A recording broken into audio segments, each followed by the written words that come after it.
Pemirsa, derasnya hujan jelang balapan MotoGP kemarin di Mandalika, Lombok Tengah, Nusa Tenggara Barat membuat pengelola sirkuit mencari cara. Ya, pengelola melakukan berbagai cara dengan melibatkan TNI Angkatan Udara, Badan Riset dan Inovasi Nasional, hingga pawang hujan.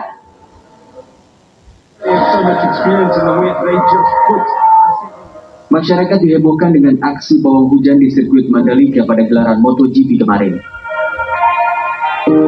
Aksi pawang hujan bernama Rara yang berjalan di lintasan sirkuit Mandalika dengan membawa sesajen pun mendapat sorotan yang disiarkan ke seluruh dunia. Hah? Sontak, Apa aku salah lihat? ini menjadi buah bibir masyarakat dunia, bahkan viral di media sosial. Luar Apalagi biasa. setelah akun resmi MotoGP membuat Baru status kali seolah ini loh. membenarkan jika Rara Aku bisa lihat menghentikan hujan di perhelatan sekelas internasional Rara dengan kearifan lokal Indonesia. mengelola sirkuit Mandalika Luar biasa. Ini ada foto saya dengan Kalian semua mengerti kan yang aku maksud? Itu si pawang hujan. Iya. Sebentar. Pawang hujan? Tapi kok masih tetap hujan ya? Apa dia gagal? Kalau memang itu gagal, sangat memalukan.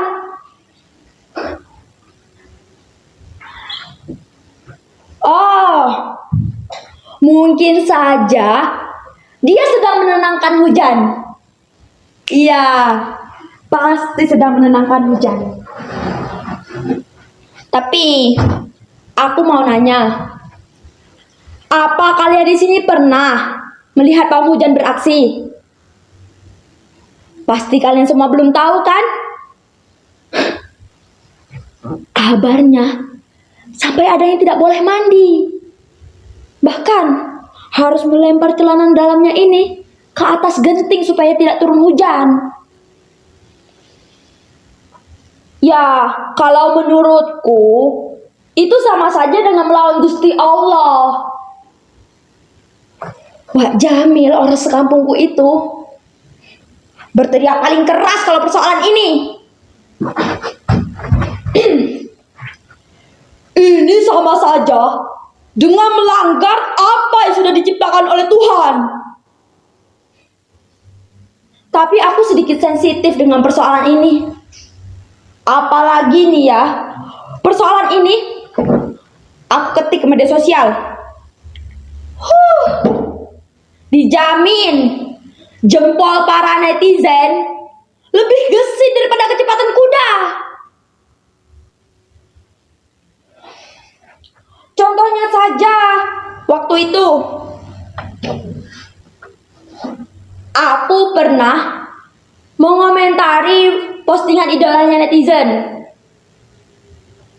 Bukan menerima balasan dari idolanya, melainkan aku diserang habis-habisan oleh penggemar fanatik yang rela membela idolanya itu.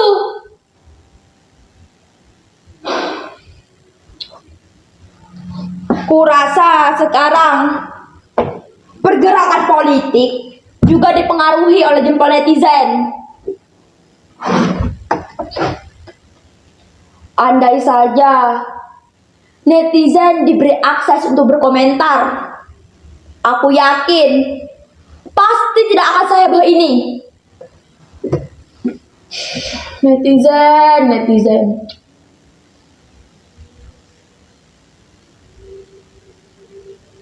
Nah, aku ingat juga waktu itu.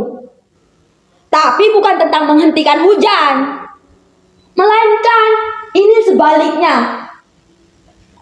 Dulu di kampung nenekku, musim kemarau sangat panjang.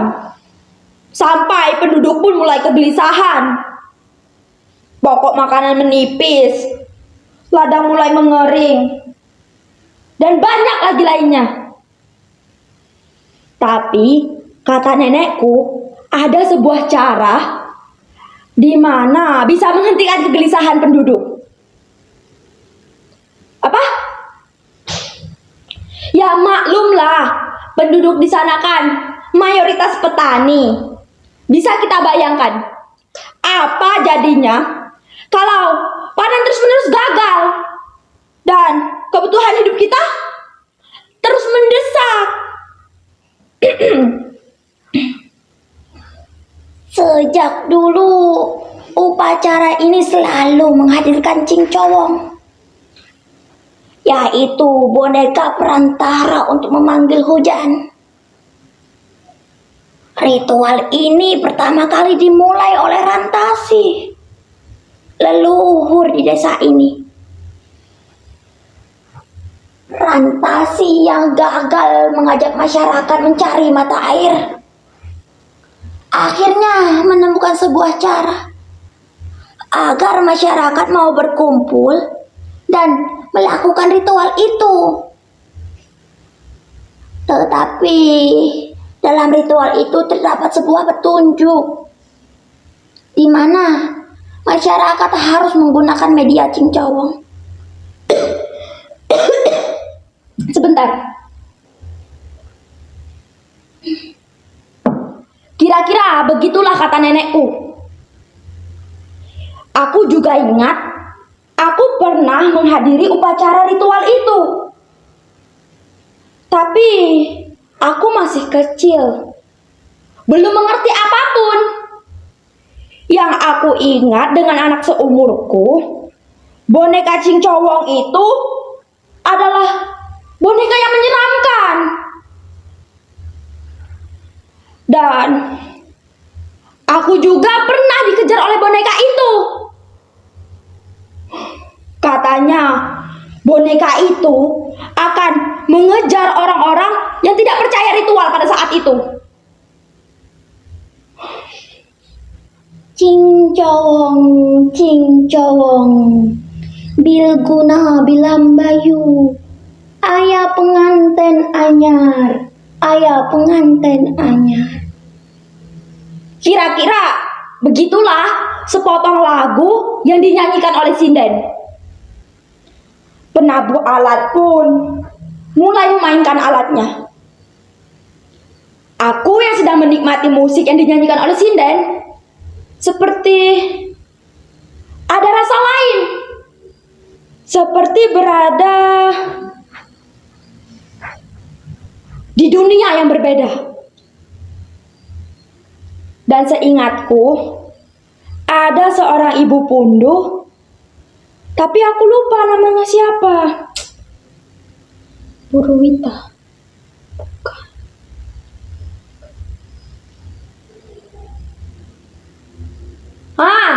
Ibu Nawita. Iya, Ibu Nawita. Tanpa olehku, ia berjalan ke area ritual yang di sana sudah tergelar tikar. Sambil memegang boneka, ibu Ritua itu berjalan di antara anak tangga. Ia berjalan di antara anak tangga bolak-balik selama 3 kali. Kira-kira beginilah Ibu Nawita itu berjalan. Namun kemudian ia berhenti, lalu duduk sambil memangkukan boneka. Mulai mengarahkan boneka itu ke cermin dan menyisirkan boneka itu. Bonekaku harus disisir dengan rapi agar terlihat cantik. Lihat betapa cantiknya bonekaku. Bidadari lagi TK.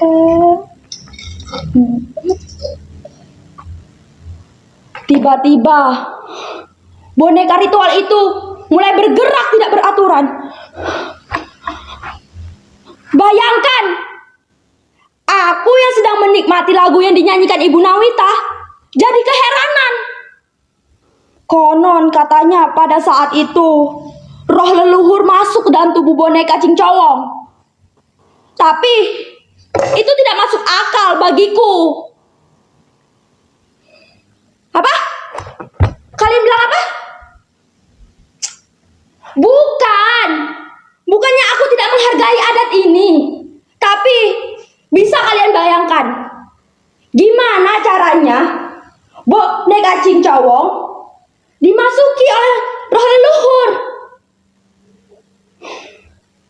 Apa mungkin karena aku masih kecil ya? Ya maklumlah, namanya juga masih kecil. Lalu aku berbisik pada kakakku. Kak, ritual ini sangat aneh. Tidak masuk akal bagiku. Bagaimana mau masuk akal? Roh leluhur bisa masuk ke dalam tubuh boneka cincowong. Cincawang, lu cantik awak bubu. Cincawang, kepala cantik badan bubu. Kemudian boneka cincowong itu mulai mengejarku. Ya Tuhan, kupikir boneka cincowong tidak akan bereaksi seperti itu. Nana, tolong! Kakak, tolong aku!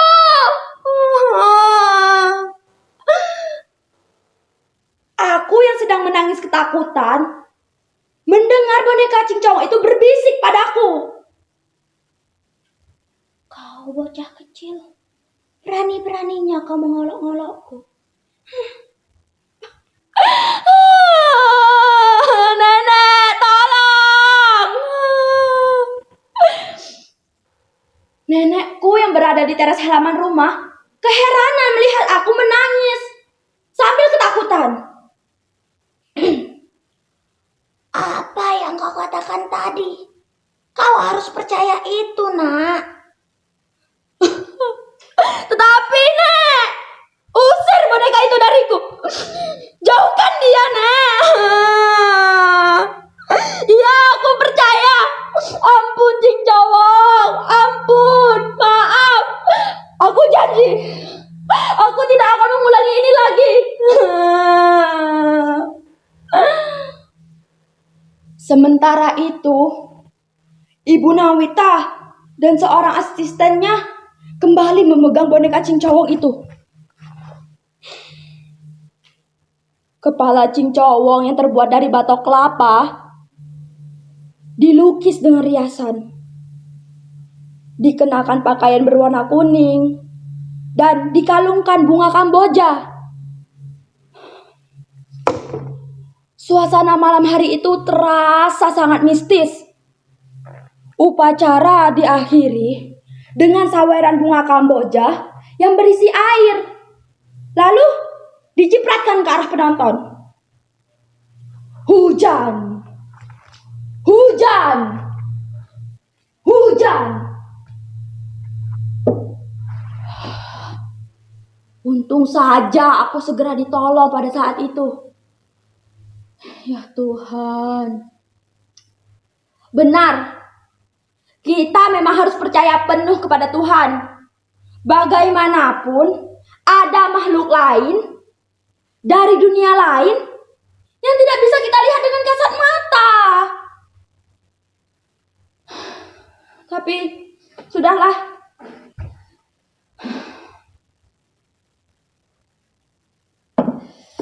Kembali kita membahas perempuan di dalam televisi ini.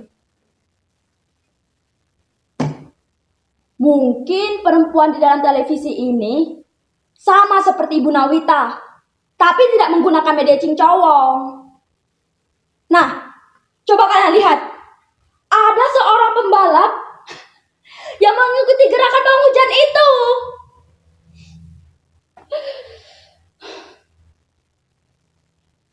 Aku ingatkan sekali lagi. Kalian boleh percaya atau tidak. Memang cuaca tidak bisa kita prediksi. Mungkin si pawang hujan punya cara khusus yang tidak kita ketahui. Dan satu lagi, ternyata nenekku sendiri adalah seorang keturunan rantasi. Dan mungkin tahun depan aku yang akan menggantikan Ibu Nawita sebagai seorang pundu.